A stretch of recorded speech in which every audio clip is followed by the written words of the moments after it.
Саламатсыздарбы, урматтуу теле көрүүчүлөр. Азыр мен сиздерге үй шартында тооктун этинен сосисканы кантип жасалышын көргөзүп берем. Кызым Чолпон жардам берет. Саламатсыздарбы. Сосиска жасаш үчүн бизге тооктун эти керектелет. Жана ошондой эле керектелүүчү азыктар: сүт, кориандр, кызыл калемпир, мурч, туз, сары май. Биз тооктун этин мясорубкадан өткөзүп алдык. Бардык специяларды бул жака кошуп алдык.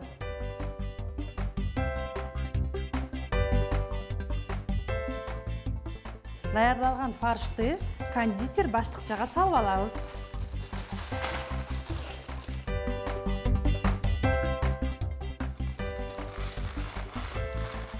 Кондитер баштыкчага салып, учун кесип алабыз.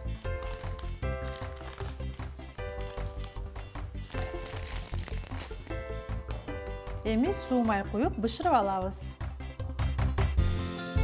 Сосискабызды бышырып баштадык. Ушинтип бышырабыз.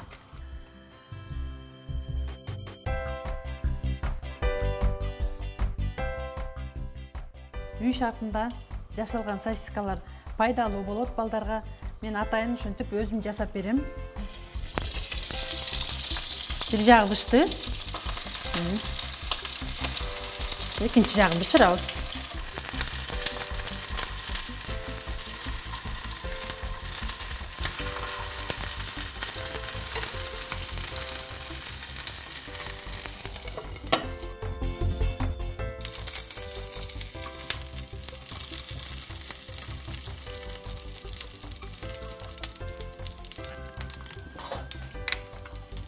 Мына биздин да сосискабыз даяр болду. Ушундай пайдалуу, даамдуу сосисканы жасап берсеңиздер болот. Тамагыңыздар даамдуу болсун. Кутман таң!